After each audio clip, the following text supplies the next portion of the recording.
وأصحابه الكرام النبلاء والتابعين لهم بإحسان إلى اليوم الجزاء الأوفى. أما بعد، فأوصي نفسي وإياكم أيها المسلمون وأيتها المسلمات بتقوى الله عز وجل رب الأرض والسماوات حق التقوى، ومراقبته في السر والنجوى، فإن أجسادنا على النار لا تقوى، فتمسكوا من الإسلام بالعروة الوثقى، وتزودوا فإن خير الزاد التقوى. يا أيها الذين آمنوا اتقوا الله حق تقاته ولا تموتن إلا وأنتم مسلمون. معاشر الإخوة، معاشر الآباء والأمهات والإخوة والأخوات الحاضرين والحاضرات والمستمعين والمستمعات yang saya muliakan, yang saya hormati, yang saya cintai. Alhamdulillah, di pagi ini, di hari Sabtu, kita diizinkan Allah SWT bertemu di salah satu dari rumahnya ini, di Masjid Taqwa Indo As-Sakinah wal Mawaddah Pekanbaru. Mudah-mudahan kehadiran kita, yang kehadiran diterima oleh Allah SWT sebagai tanda syukur kita kepadanya. Mudah-mudahan apa yang kita harapkan Allah kabulkan, dan segala nikmat yang Allah berikan Allah kembali tambahkan. Kaum muslimin, kaum muslimat yang dirahmati Allah SWT, selawat dan salam kepada baginda Nabi alaihi salatu wassalam yang telah mengajarkan kepada kita agama ini dengan sempurna. Mudah-mudahan Allah mudahkan kita memahami dan insya Allah mengikuti. Kaum muslimin, kaum muslimat yang dirahmati Allah SWT,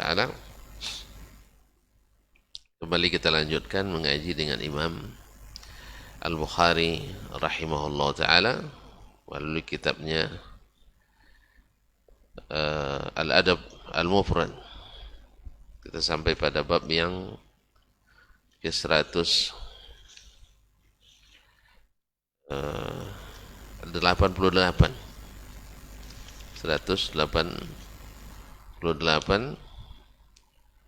Yang berjudul Babu Hijratir Rajul, bab tentang hijratu ar-rajul. Al-hijrah maknanya adalah at-tark, bab tentang seseorang meninggalkan saudaranya atau meninggalkan seseorang. Bagaimana al-hajru juga maknanya adalah al-qat'u, yaitu memutus hubungan. Jadi al-hajru pindah dari satu tempat ke tempat yang lain, atau al-hajru dengan makna meninggalkan, tidak berhubungan dengannya. Nah, apa hukumnya seseorang meninggalkan seseorang? Tentu saja tidak termasuk adab yang baik meninggalkan seseorang dalam waktu yang melewati batas.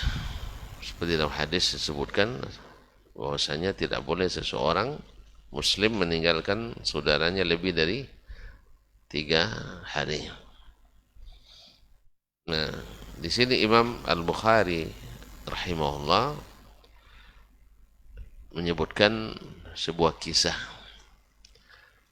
terjadi pada orang yang mulia, yaitu ibunda Aisyah radhiyallahu anha. Jadi orang-orang mulia itu juga punya perasaan dan kadang-kadang terikutkan. Oleh sebab itu, walaupun ustadz jangan disinggung-singgung, dia punya perasaan juga. Ini sahabat Nabi, istri Nabi alaihissalatu wassalam juga tersinggung.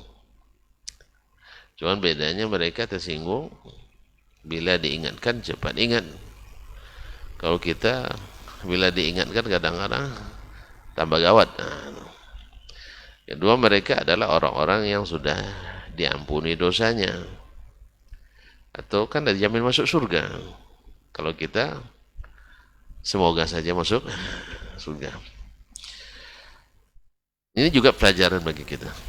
Qala Al-Imam Bukhari rahimahullah dalam bab ini, hadis yang 397, Hadatsana Abdullah ibn Saleh, telah menceritakan kepada kami Abdullah ibn Saleh. Abdullah bin Saleh terkenal, Abdullah bin Saleh Al-Hadrami Al-Misri, Katibu Al-Laits, Katibu Al-Laits, yaitu juru tulis Al-Laits ibn Sa'ad. Bagaimana dalam kitab ini atau dua hadis ini, gurunya di sini adalah Al-Laits ibn Sa'ad. Qala haddatsani Al-Laits, telah menceritakan kepadaku Al-Laits, yaitu Al-Laits ibn Sa'ad Al-Fahmi Al-Misri. Al-Fahmi Abu Muhammad Al-Misri. Beliau ini adalah sejawat Imam Malik ibn Anas. Sejawat dengan Imam Malik ibn Anas, wafat 175, Imam Malik 179. Para ulama menyebutkan di antaranya Az-Zahabi wa laysa huwa biduni Malik fil fiqh wal hadis. Dia selevel dengan Imam Malik, tidak kurang ilmunya dari Imam Malik bin Anas dalam fikih dan hadis. Cuma Imam Malik, murid-muridnya Masya Allah, orang-orang yang kreatif sehingga mazhabnya eksis sampai hari ini.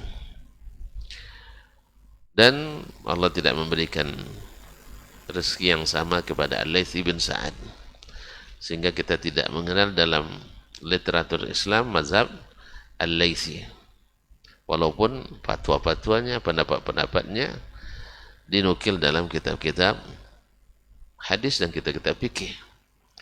Tapi beda dengan Imam Malik. Makanya Imam Az-Zahabi menyebutkan ahlu Misra dayya'uh, ahli Mesir menyia-nyiakannya. Kalau sempat murid-muridnya dulu membukukan pendapat-pendapatnya, seperti murid-murid Imam Malik, murid Imam Syafi'i, murid Imam Ahmad, maka jadilah mazhab Al-Laitsi. Dzalika fadlullah yu'tihi man yasha. Ya, berapa banyak kita tidak diberikan yang sama, tapi diberikan mungkin kepada orang lain nikmat yang lebih. Maka bersyukurlah apa yang Allah beri.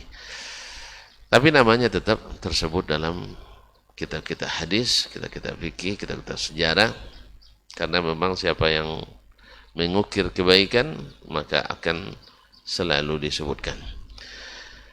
Qala rahimahullah ta'ala, haddatsani Abdurrahman ibn Khalid, telah menceritakan kepadaku hadis ini Abdurrahman ibn Khalid. Abdurrahman ibn Khalid ibn Musafir. Abdurrahman ibn Khalid ibn Musafir Al-Fahmi Abul Walid Al-Misri. Al-Fahmi Abul Walid Al-Misri, juga thiqah, ma'ruf dengan riwayatnya dari Imam Az-Zuhri.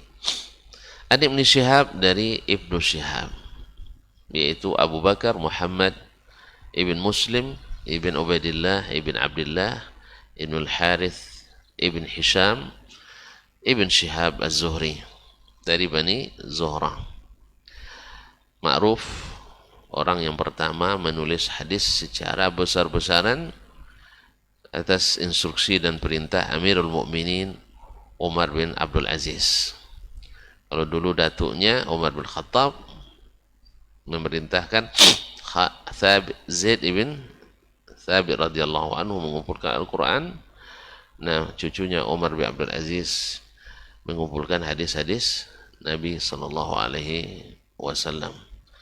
Memang hadza shiblu min zakal asad.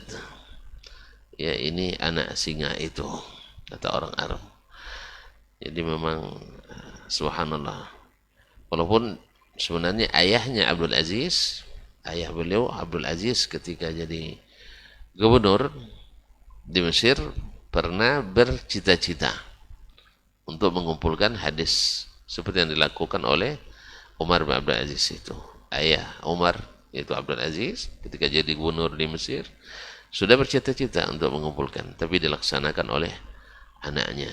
Jadi kita pun ayah-ayah ini boleh bercita-cita besar. Kalau perlu selalu cerita sama anak-anak kita. Ayah ingin begini. Walaupun kita baru bermimpi Ustaz ya, biarlah anak-anak kita nanti yang merealisasikannya. Kita ini banyak mimpi-mimpi yang bolong kadang. Tapi apa ceritanya aja asal baik semuanya. Ya kita nak buat apa misalnya. Nak buat apa asal jangan cerita nak berbini lagi sama anak marah dia. Tapi cerita-cerita besar yang mungkin bagus untuk kemaslahatan umat dan kemaslahatan agama kita. Itu yang terjadi dengan Abdul Aziz dan direalisasikan oleh anaknya Umar bin Abdul Aziz alal jami' rahmatu rabbih. An Auf ibn al-Harith ibn Tufail. Dari Auf ibn al-Harith ibn Tufail wa huwa ibnu akhi Aisyah li ummiha. Wa huwa ibnu akhi Aisyah li ummiha. Dan Auf ibn Haris ibn Tufail ini adalah anak saudara Aisyah seibu.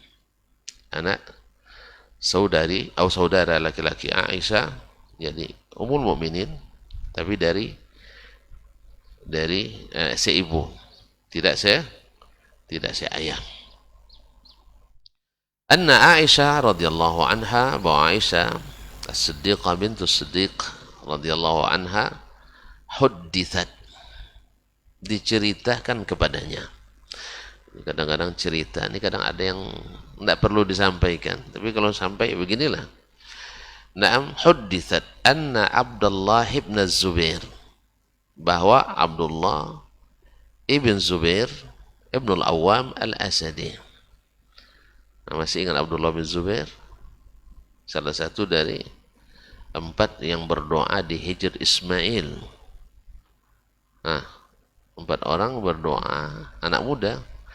Tamannau Abdullah bin Umar bin Al-Khattab, Abdullah ibn Zubair ibn al-Awwam al-Asadi, Urwah ibn Zubair ibn al-Awwam al-Asadi, dan Mus'ab ibn Zubair ibn al-Awwam al-Asadi. 3 anak Zubair, 1 anak Umar. Ini ayahnya masing-masing dijamin masuk surga. Umar Khattab jamin masuk surga. Zubair bin Awwam masuk yang 10 yang dijamin masuk surga.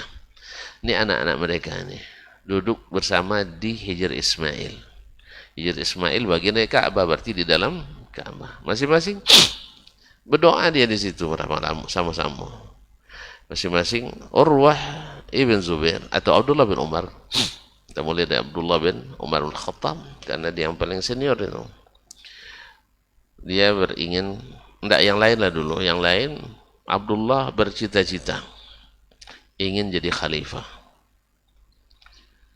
Kemudian Mus'ab ibn Zubair ingin jadi gubernur di Irak dan menikah dengan 2 gadis Cece. Masih ingat gadis Cece? Cerdas dan cantik. Gadis Cece yaitu cerdas dan cantik. Salah satu adalah Sukainah bintu Ali. Yang ketiga, Urwah bin Zubair bercita-cita ingin supaya ilmunya diwarisi orang. Berarti jadi ulama. Dan yang keempat, Abdullah bin Umar bin Khattab, cita-citanya lebih tinggi. Semoga dosa saya diampuni. Mana lebih tinggi? Jadi gubernur atau dosa diampuni? Dosa ampuni. Jadi gubernur dosa tambah banyak. Atau jadi gubernur, jadi khalifah, tidak adil pula menjadi pemimpin. Dosa, ya kan? Ya orang yang paling tinggi di dunia tapi tidak mengambil dengan haknya paling hina di akhirat. Tapi kalau dia adil tentu tetap tinggi. Abdullah bin Umar cita-cita ingin diampuni dosanya.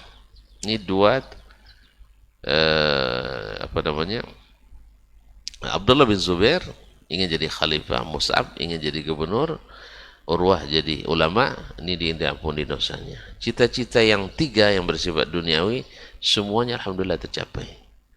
Abdullah bin Zubair jadi khalifah walaupun sebentar, dan akibat yang dia tanggung sangat besar, yaitu ia mati dibunuh oleh Hajjaj bin Yusuf Al-Thaqafi.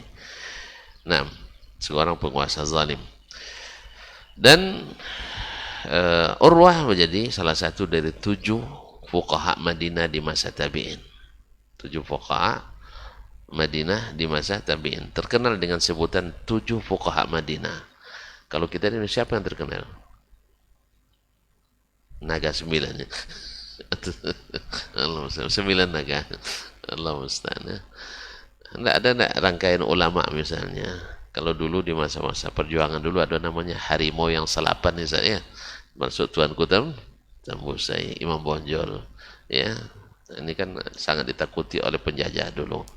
Nah, ya memang semakin ulama semakin ditakuti oleh orang kafir. Semakin berilmu kita, semakin ditakuti oleh syaitan.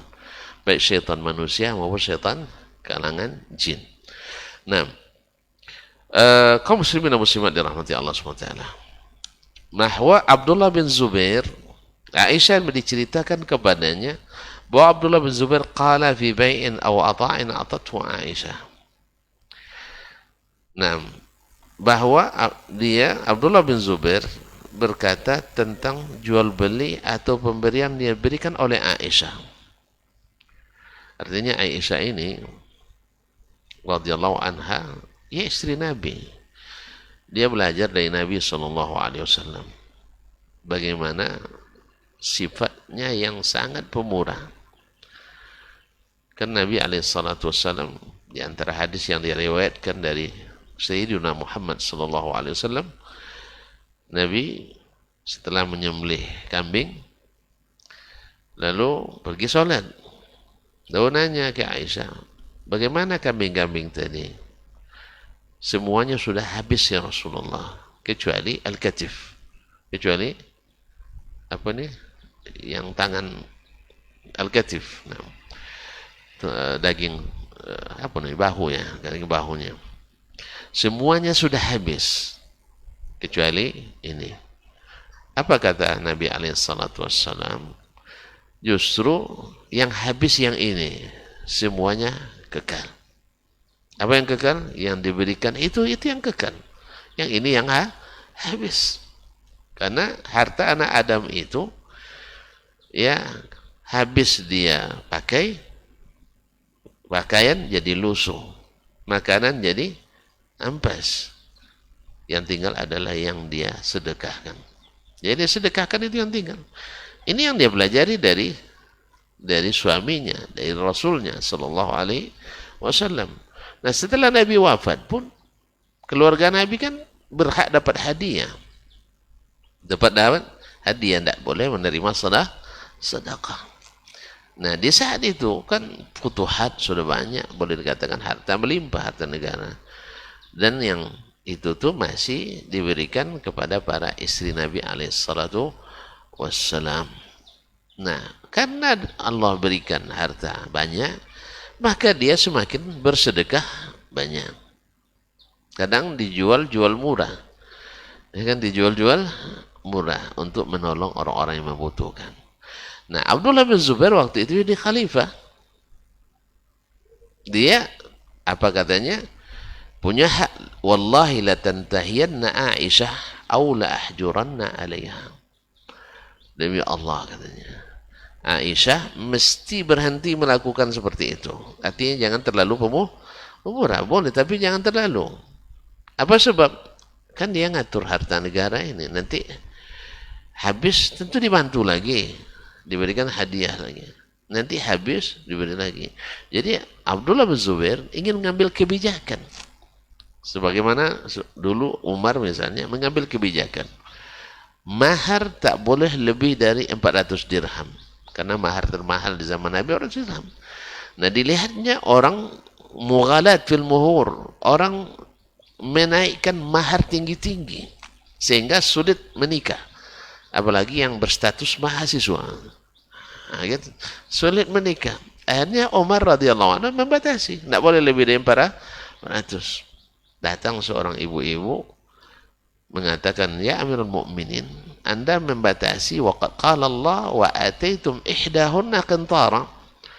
Allah mengatakan kalian memberikan kepada istri kalian itu mahar harta yang melimpah. Kenapa dibatasi? Masya Allah, Umar langsung menerima nasihat itu. Akhta'a Umar wa sadaqatil mar'ah. Umar salah dan perempuan ini benar. Beginilah seharusnya jadi pemimpin itu. Ya, pemimpin itu bukan hanya pikiran politis, tapi adalah politik harus juga agamis.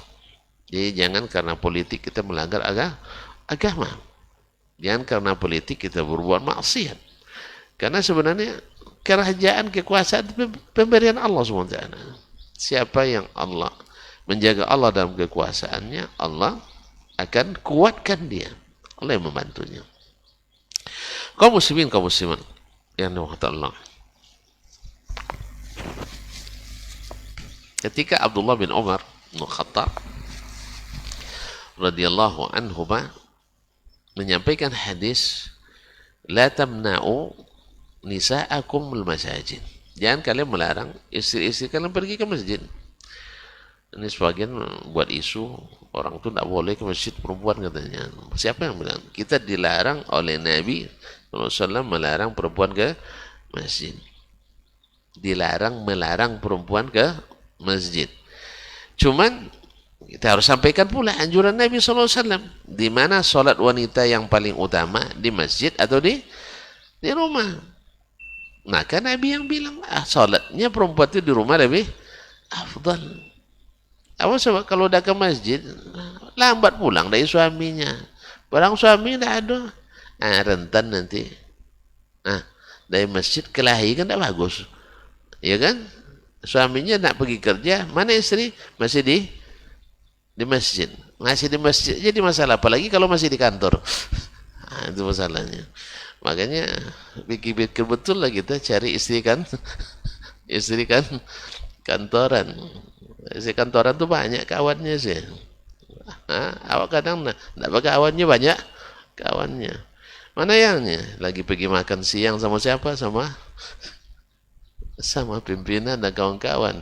Awak makan sendiri pulanya, dia diajak. Apalagi kalau istri kita cantik kantoran. Makanya ya pikir-pikirlah dulu. Nah, ya kalau bisa kita memang tunjukkan kita laki-laki mampu untuk membiayai diri dan istri. Nah, sebab saya lihat perempuan semakin naik pendapatannya, semakin naik naik egonya. Karena apa? Dia perasaannya main. Apalagi gajinya 2 kali lipat gaji kita. Makanya banyak khulu itu didominasi oleh guru dan dosen. Apa sebab? Kata Pak Menteri waktu itu, sertifikasi. Ya, sertifikasi itu pisau bermata dua. Tampaknya kesejahteraan naik, tapi ketentraman rumah tangga tercabai-cabai. Jadi data 10 tahun yang lalu ya, 69% kasus khulu. Tahu khulu? Minta cerai. Didominasi oleh PNS dari kalangan guru dan dosen. Baru kemarin saya ada yang konsultasi, Ustaz. Ya, istrinya guru. Tidak mau diatur oleh suaminya. Sebab apa? Gajinya sudah saja. Dia sudah merasa. Kan kalau sudah tidak merasa butuh lagi, apalagi mantap tahu tidak sesuai pula dengan keinginan.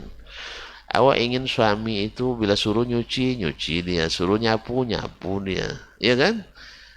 Kan ada sebagian istri ingin kita seperti perempuan di rumah. Ada kan? Dia nyuci, ada, aku ajak abang aja nyuci, kamu duduk aja, pegang HP main, disuruh main TikTok ya kan? Senang itu. Pas dia nak nyapu, kita ambil sapu, nyapu pula kita. Dia menjahit, jahit pula. Suka enggak perempuan? Ya suka sekali. Suka sekali. Nah, ada yang sebagian, ini enggak akan. Sudah lawa membantu pemalas, tambah kerja pun pemalas, gaji enggak ada, rokok putih boleh. Ya enggak pernah, 3 bungkus sehari. Tentu apa yang dia butuhkan dari kita lagi? Kalau suami bisa cari yang lain katanya. Menurut perasaan. Rupanya ada 10 tahun janda terus, enggak laku. Itulah syaitan memainkan peranan. Ya kalau masalah godaan syaitan kepada manusia tuh minta cerai itu terus ayat yang banyak masa pembahasan itu. Nah, kaum muslimin dan muslimat dirahmati Allah. Jadi apa katanya? La tantahiyanna Aisyah aw la hajranna 'alaiha. Aisyah berhenti melakukan itu yang terlalu begitu, atau saya akan hajr. Hajr itu artinya seseorang dianggap tidak pandai memanajemen harta. Misalnya di antara ahli waris, misalnya ada ahli waris, misalnya ada seorang meninggal keluarga kita, orang tua kita, ada punya anak misalnya 5. Ada satu orang misalnya yang satu ini terlibat narkoba. Kalau harta diserahkan kepadanya, sepekan habis tuh. Jelas? Nah yang seperti ini dalam ilmu fikih dikatakan boleh dihajar. Apa makna dihajar? Dia tetap diberi hak, tetapi tidak diserahkan. Atau dipegang oleh yang disepakati dalam keluarga yang mengatur pengeluarannya. Tidak bisa diserahkan semua. Apa sebab? Sebab dia tidak pandai menggunakan harta. Dihatirkan. Bila diserahkan kepadanya, uang ini menyusahkan dia nanti. Bikin sesuatu yang beli obat terlarang, dan mungkin saja pesta miras, dan sebagainya. Kalau ada di antara saudara kita yang seperti ini, itu boleh dihajar.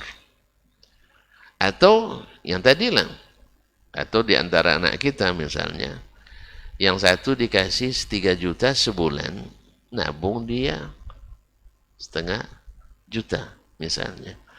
Yang satu dikasih 6 juta, nambah utang 12 juta. Ada enggak? Ada. Saya dulu waktu di pondok, Masjid Darun Nahdhah dulu, awak kan pulang setiap hari Selasa sore, pergi Rabu sore itu sudah bawa beras, bawa sayur, bawa maco, kan, ikan masin, pokoknya bahan-bahan masak. Agar paling dikasih oleh orang tua 500 rupiah waktu itu. Antum tidak pernah nengok tahun 80-an tuh. Itu masih di dalam tulang sulbi kan. Belum tahu, belum merasakan indahnya hari itu. 500, lewat di depan rumah abang, ada kasih pula 500. Itulah 1.000 rupiah tambahan dana jajan kita. Tahu enggak, gorengan waktu itu masih 5 perak satu. Ya, 5 perak. Jadi kaum muslimin dan muslimat, kita bawa uang 1.000, kadang nggak temu sama apa, kadang 500 rupiah dari mak. Cukup sepekan. Saya punya teman Ustaz, kalau pergi itu awak bawa apa namanya itu beras tadi 10 cantiang tuh, 10 cantiang, nggak tahu ya, 10 tekong tahu? Nah, Bapak tidak tahu nampaknya 10 kaleng susu tuh, atau disebutlah 2,5 kilo. 2,5 kilo. Kalau dia bawa bukan 2,5 kilo, bawa 4 kilo. Habis itu kita kadang bawa kokek maco atau goreng kacau, nggak tahu juga ya, kokek tahu bahasanya, rendang maco, rendang basah. Maco tahu? Ikan bilis, ikan teri. Nah, jadi rendang basah ikan teri, atau goreng kacau. Tahu goreng kacau? Tak tahu juga ya. Tontonnya macam tidak sezaman aja kita nampaknya. Goreng kacau itu istilah di pondok itu. Apa goreng kacau? Ubi itu diiris tipis-tipis. sehingga seperti kaca gitu. Itu yang digoreng, dicampur sama maca, bahasa Indonesia maco, ikan teri. Nah, itulah yang dibawa. Intinya kalau tidak dia bawa goreng ayam lengkap, kalau kita sebanyak itu dibawa sepekan cukup, masya Allah. Ditambah uang oleh orang tuanya, karena orang tuanya waktu itu di Chevron kerjanya, Caltech waktu itu ya kan. Nah, kalau udah Caltech pasti mewah kan. Nah, dikasih uang, awak berapa tadi? 1.000. Dia bawa uang 15.000. 15 per apa? 1.500% ya, 5 kali lipat. Coba bayangkan, di pertengahan pekan dia yang minjam sama kita. Logikanya kan kita yang harus minjam. Enggak, di pertengahan pekan dia minta minjam duit sama kita. Nah begitulah. Ada anak tonton begitu? Kalau ada anak yang seperti ini, kita tidak bisa berikan belanja sebulan sekaligus. Ya. Ada 2 orang bersaudara, sama-sama kuliah di Jakarta. Yang satu misalnya dikasih 4 juta sebulan. Yang satunya, ini kan berdasarkan permintaannya, bukan di waktu yang sama. Yang satu dikasih 1 juta sebulan. Kadang tidak pula dikirim tuh. Nah, yang dikasih 1 juta bisa menabung. Dikasih 4 juta, nabung juga, tapi nabung utang. Nabung utang. Yang seperti ini berarti la yusinu tasarruf, tidak pandai memanajemen pengeluaran. Ya, dan pendapatan tentunya. Maka ada kebijakan dalam ilmu fikih namanya al-hajru bil hak pedas. Al-hajru, yaitu dibatasi ruang geraknya dalam menggunakan harta. Nah, Abdullah bin Zubair menganggap Ummul Mukminin Aisyah tidak pandai menggunakan harta. Maka dia ancam, karena dia sebagai pemimpin waktu itu, dan Aisyah adalah bibinya sendiri. Karena Aisyah dengan ibunda Abdullah bin Zubair saudara kandung. Abdullah bin Zubair ibunya siapa? Asma bintu Abu Bakar zatun nitaqain. Jadi dia berhak, ada hak dia ibundanya sendiri. Karena Nabi SAW al-khalatu khalah, bibi itu seperti ibu sendiri. Maka dia bilang, ibu kalau tidak sebenarnya tidak di depan Aisyah, dia bilang, ini masalahnya beritanya. Kalau berita bertambah dia sampainya. Karena ada kaidah, kalau ingin bersambah sampainya kirim berita. Kalau nak ingin berkurang sampainya kirim uang. Betul kan? Uang kalau dikirim cenderung berkurang. Ya kan, dikirim 2 juta sama kawan kita. Maaf Ustaz, 500.000 udah terpakai saya mah. Nggak ada ngasih tahu, yang jelas udah terpakai aja. Ayolah, enggak apa-apa. Kapan dibayar? 2 pekan. Alhamdulillah 2 tahun enggak ada cerita. Udah terpakai, nanti pakai boleh lagi. Tapi kalau kena ingin bertambah, kirim berita. Kirim berita. Nah, kalau kirim berita macam-macam mesti bertambah kadang. Sehingga kadang cara penyampaian kadang-kadang itu yang membuat tersinggung. Ini mungkin yang membuat Ummul Mukminin Aisyah tersinggung. Ya, tersinggung. Apalagi yang namanya perempuan. Perempuan tentu lebih mengedepankan rasa masa saya sebagai Ummul Mukminin, istri Nabi sallallahu alaihi wasallam. Kemudian bibinya sendiri kok berani begitu. Maka Aisyah radhiyallahu anha mengatakan, faqalat huwa qala hadza, apakah benar dia yang mengatakan ini? Dia klarifikasi juga sebenarnya, tapi tidak langsung ke Abdullah bin Zubair. Itu masalahnya, hanya nanya sama orang-orang itu. Apa sebab? Aisyah kan di Madinah, Abdullah bin Zubair di Makkah. Jadi jaraknya kan jauh tuh, terpaksa beliau menanyakan ke orang yang menyampaikan berita. Ahwa qala hadza, dia benar mengatakan itu. Tidak ada HP pula. Kalau ada HP kan langsung aja ditelepon sama Aisyah radhiyallahu anha. Ya Abdullah, kamu jangan main-main misalnya. Enggak, ini tanya melalui orang. Kalau Makkah Madinah jarak tempuh masa itu 8 hari. Ya berangkat antum hari ini hari Sabtu sampainya nanti hari Senin. Hari Senin ya. Hari Ahad sampainya. Itu perjalanan ke Makkah Madinah di masa itu. Makanya awaqala zalik. Dia yang mengatakan itu. Qalu na'am, iya. Qalat Aisyah. Ummul Mukminin Aisyah berkata, fahuwa lillahi nazrun. Ini yang masalahnya. Saya bernazar karena Allah. Ini nazar ini bahaya, harus ditepati. Saya bernazar pada Allah, la ukallim ibn Zubair, alla ukallim ibn Zubair kalimatan abadan. Saya tak akan berbicara dengan satu kata pun dengannya. Dah. Tidak akan mau bercakap dengan Abdullah bin Zubair. Fastashfa' ibn Zubair, tentu walaupun dia khalifah, walaupun dia orang besar, kalau bibinya, apalagi istri Nabi SAW, dan juga seorang ulama besar di kalangan sahabat, lalu dia tidak mau berbicara dengannya, rugi besar dia. Kemudian mutus silaturahim. Nah, dia jadi penyebabnya.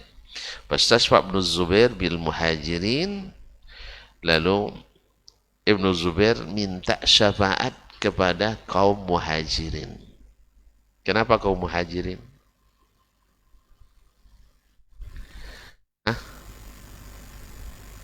Karena Aisyah muhajirah asli Makkah. Kita kalau yang melobi orang lain suruh melobi orang-orang sesuku. Tentu yang sekeluarga yang pasti yang lebih tahu seluk-beluk gimana cara untuk menundukkan orang kita. Nah, dengan bahasa Bapak Nela dibandingkan dengan orang Ansor nanti pasti kesan muhajirin lebih ini, karena orang muhajirin juga dari sisi Islam lebih senior. Buktinya 10 orang yang jamin masuk surga itu semuanya orang muhajirin. Maka Aisyah Abdullah bin Zubair minta syafaat kepada kaum muhajirin hina talat hijratuha, iya, karena sudah terlalu lama Aisyah tidak mau bicara dengan Abdullah bin Zubair. Kalau tidak mau bicara pasti tidak diizinkan masuk. Nah, baik, faqalat, maka dia berkata, wallahi, Aisyah berkata, demi Allah, la usyaffi'u fihi ahadan, saya tak terima syafaat siapapun untuknya. Tetap tidak mau berbicara dengan Abdullah bin Zubair. Wala uhannithu nazri allazi nazartu abadan, dan saya tidak akan melanggar nazar yang telah aku nazarkan. Tidak akan melanggar nazar yang aku nazarkan. Falamma tala ala ibn Zubair, ketika tidak tahan lagi untuk terlalu lama, ibundanya tak mau berbicara dengannya. Mak kita tak mau cakap begitu. Nah, orang-orang yang beragama pasti tidak nyaman, dan mereka adalah orang-orang yang saleh. Nah, kallam al-Miswar ibn Makhramah, akhirnya Abdullah bin Zubair berbicara kepada Miswar ibn Makhramah wa Abdurrahman ibn al-Aswad ibn Abi Yaghuth, dan Abdurrahman ibn Aswad ibn Abi Yaghuth. Kenapa mereka yang dipilih oleh Abdullah bin Zubair? Tidak tahu juga, karena dua-duanya adalah murid terbaik Aisyah radhiyallahu anha. Jadi ulama besar di masanya. Jadi kalau kita tidak mempan dengan keluarga, tentu cari murid lagi. Siapa murid yang paling dekat, yang paling senior. Nah, wahuma min Bani Zuhra, dan kedua-duanya dari Bani Zuhra. Kalau Aisyah dari Bani apa? Aisyah dari Bani apa? Tidak tahu. Bani Tamim. Abu Bakar At-Tamimi dari Bani Tamim. Dan Bani Zuhra, Bani Tamim sama-sama dari Quraisy semuanya. Faqala lahuma, keduanya maka Abdullah bin Zubair berkata kepada keduanya, Miswar bin Makhramah dan Abdurrahman ibn al-Aswad ibn Abi Yaghuth. Apa kata Abdullah bin Zubair? Anshudukum Allah. Saya meminta kepadamu berdua atas nama Allah. Orang kalau sudah minta atas nama Allah, itu mesti dikabulkan. Kalau enggak, dosa kita. Karena dia termasuk hitung sumpah ini. Illa adkhaltumani ala Aisyah. Saya minta dengan nama Allah, kalian mesti bawa saya masuk menjumpai Aisyah. Sebab sendiri tidak diizinkan. Dah minta syafaat kalau muhajirin tak berlaku. Tidak, siapapun melobi tak akan saya izinkan dia bertemu dengan saya. Terpaksa bikin modus lagi. Bikin modus. Ini yang mereka rencanakan. Demi Allah kalian mesti bawa saya masuk bagaimanapun caranya menemui Aisyah radhiyallahu anha. Fa innaha la yahillu laha an tanzura qati'ati. Demi Allah, tidak halal bagi Aisyah untuk bersumpah memutuskan silaturahim dengan saya. Kan tidak boleh kan? Ini kan nazar yang wajib dibatalkan ini.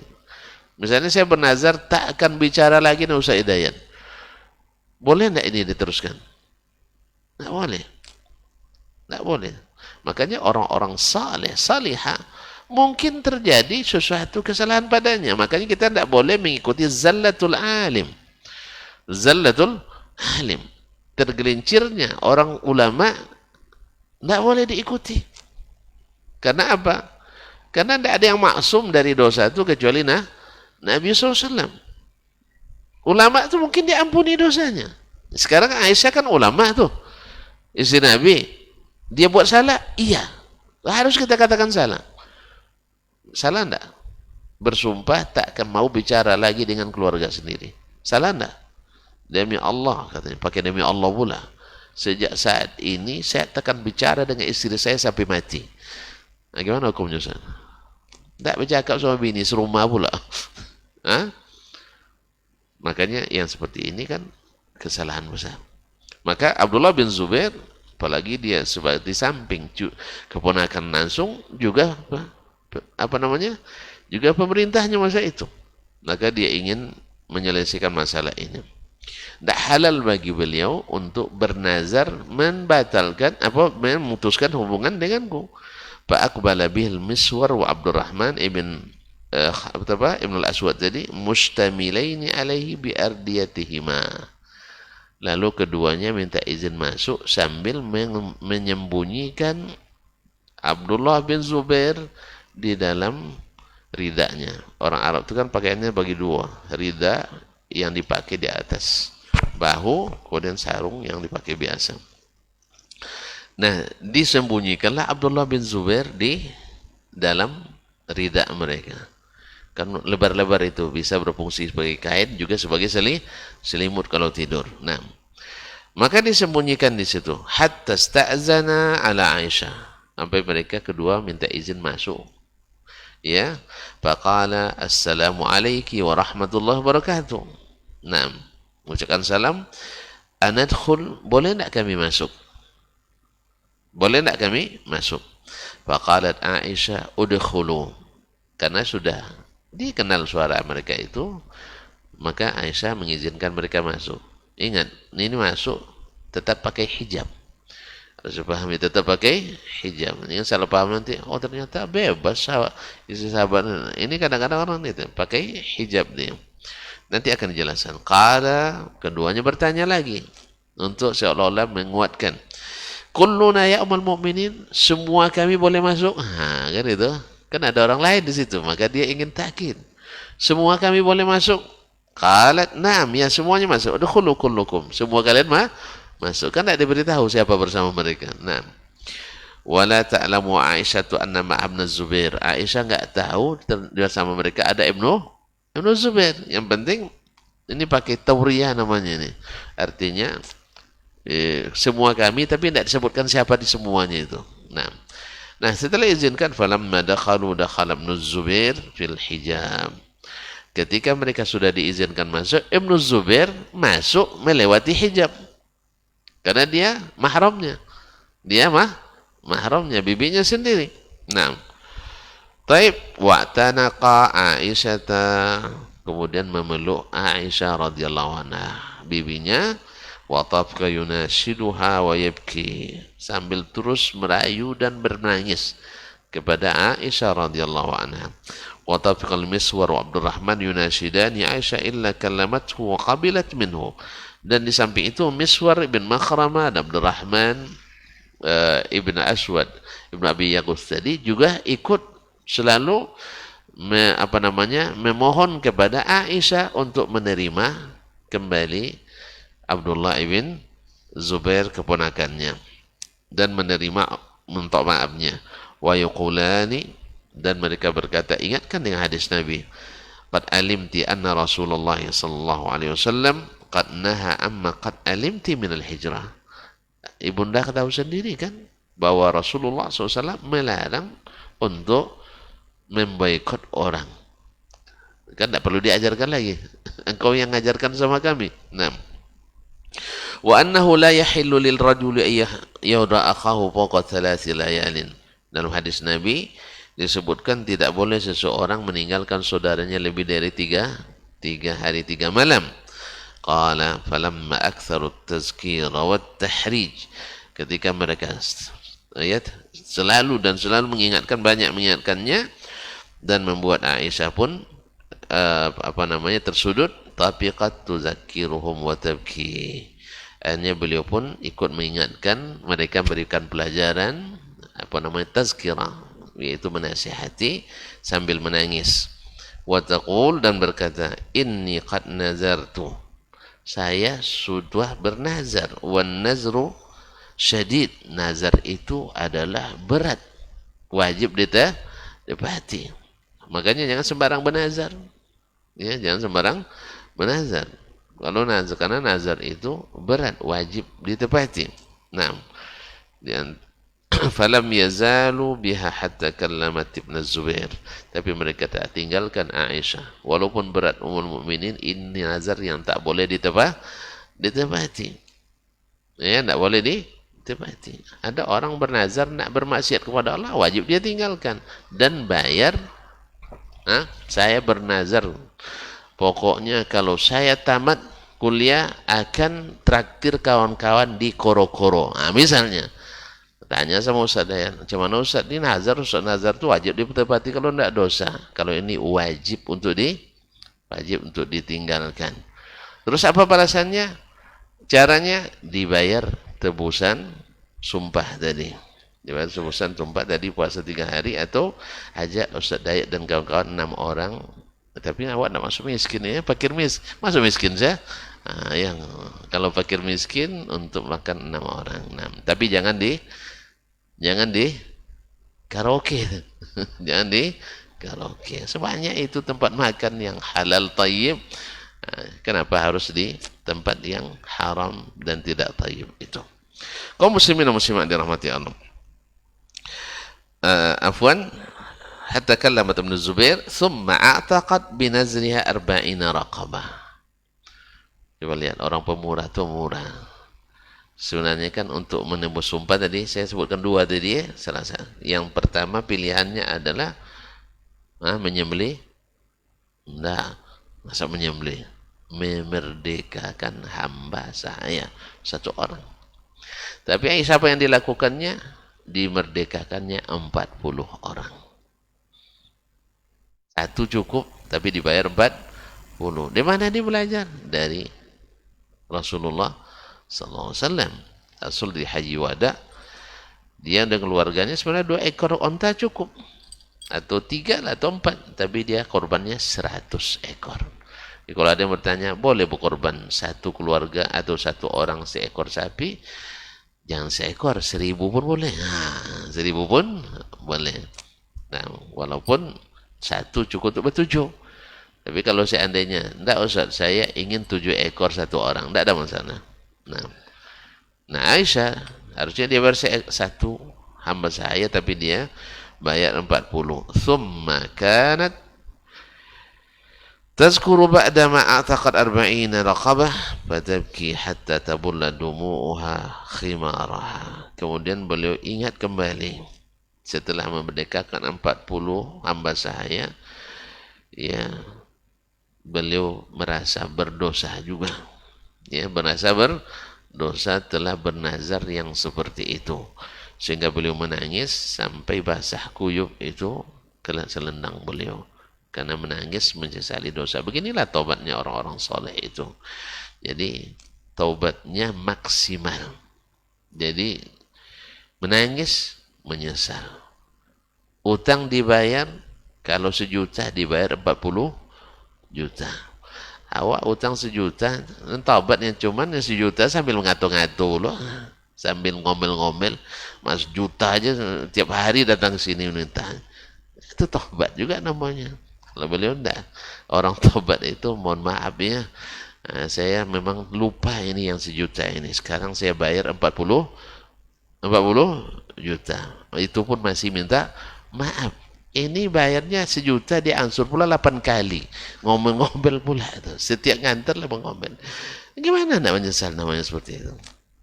Jadi memang beda. Inilah contoh indah dari adab seorang Aisyah radhiyallahu anha. Walaupun dia keras pada asalnya, karena dia menganggap kalau bernazar itu mesti ditepati. Tapi ketika diingatkan ini nazar yang tak wajib ditepati, karena di zaman Nabi ada orang bernazar untuk melakukan maksiat, maka Nabi melarang orang itu berbuat maksiat.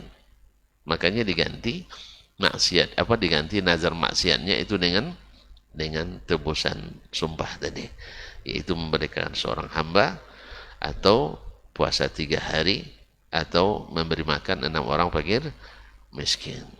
Wallahu musta'an wa tuklan. Begitulah orang-orang saleh itu. Abdullah bin Umar, kalau dia melakukan suatu dosa kecil saja, selalu dia bersedekah.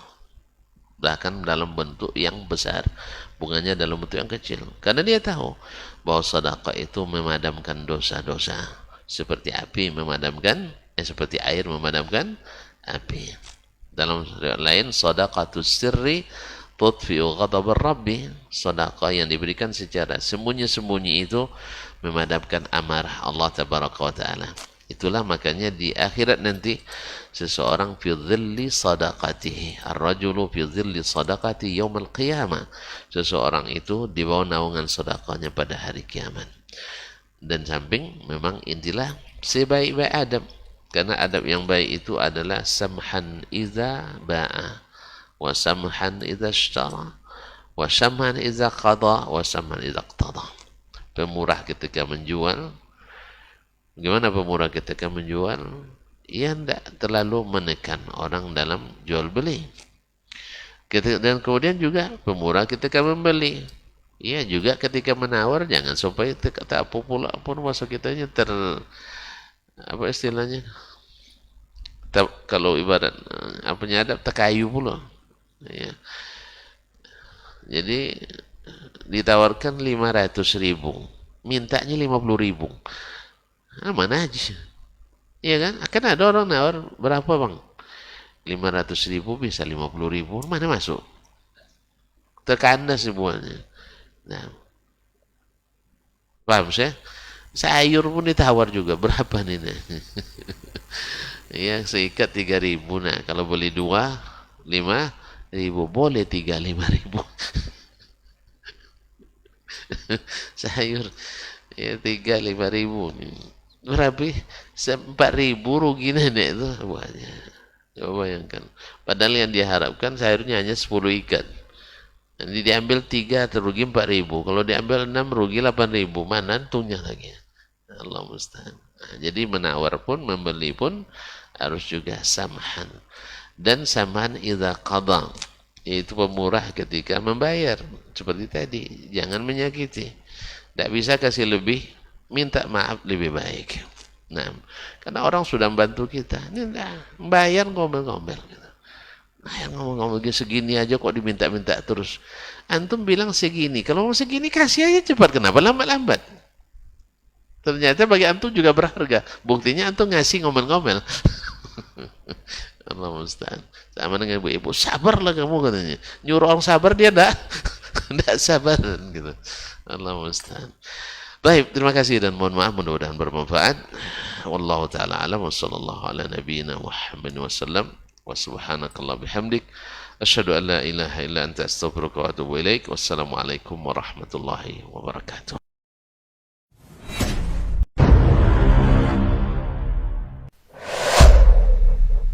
Dunia dan seisinya ini bagi Allah tak sama nilainya dengan sebelah sayap lalat. Barang siapa yang beramal untuk akhiratnya, Allah akan cukupkan baginya urusan dunia. Sayati zamanun 'alan nasi as-sabiru fihim qalqabit al-jamarah. Akan ada satu masa di akhir zaman yang berpegang teguh dengan agamanya seperti orang yang sedang memegang bara